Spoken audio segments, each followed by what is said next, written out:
معزز ناظرین السلام علیکم۔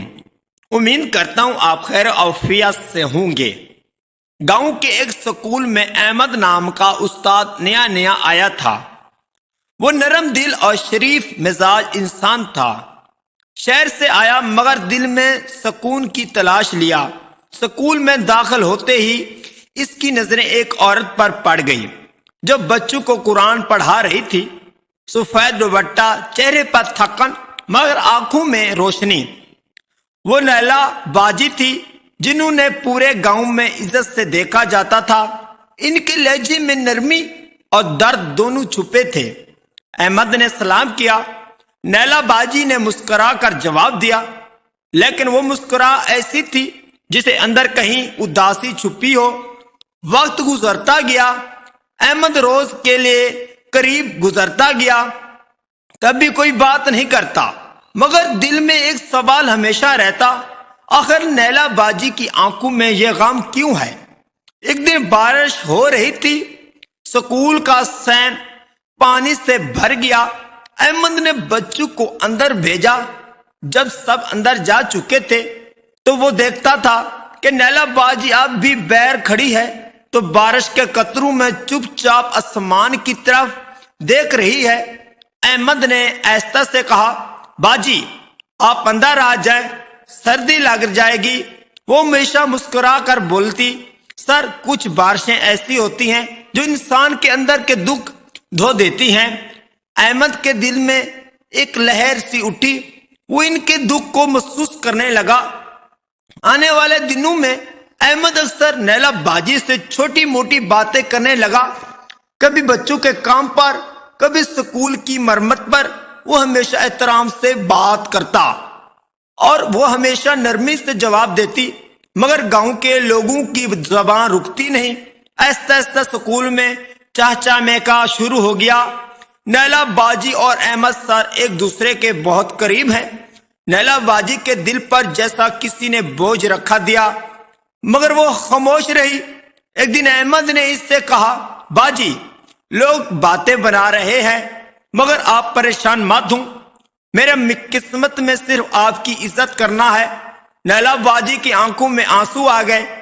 انہوں نے دھیرے سے کہا، احمد سر عورت جب اپنی خاموشی میں جیتتی ہے تو لوگ اسے کمزور سمجھ لیتے ہیں، مگر یہی خاموشی اس کی سب سے بڑی طاقت ہے۔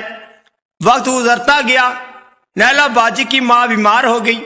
وہ چھٹی لے کر گئی۔ سکول جیسا سنسان ہو گیا۔ احمد کو ان کی کمی محسوس ہونے لگی۔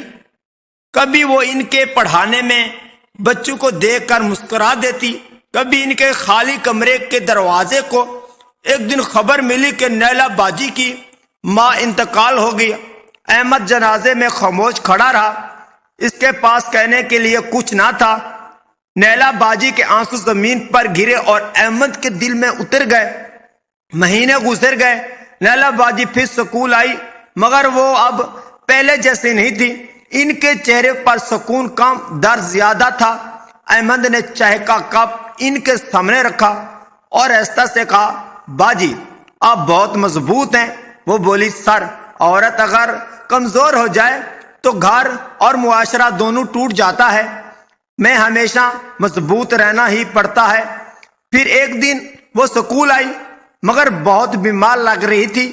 احمد نے پوچھا، باجی آپ ٹھیک ہیں؟ وہ بولی، ہاں سر بس ذرا دل تھکا ہوا ہے۔ اس کے بعد چند دن سکول نہیں آئی۔ پھر ایک صبح خبر ملی کہ نیلا باجی اس دنیا سے چلی گئی۔ احمد کے ہاتھ سے قلم گر گئی، اس سے آنکھوں بھر آئے۔ وہ سکول کے درخت کے نیچے جا کر دھیرے سے بیٹھ گیا، جس سے کہ کسی نے اس کا سہارا چھین لیا ہو۔ کئی سال گزر گئے۔ احمد اب سکول کا پرنسپل بن چکا تھا۔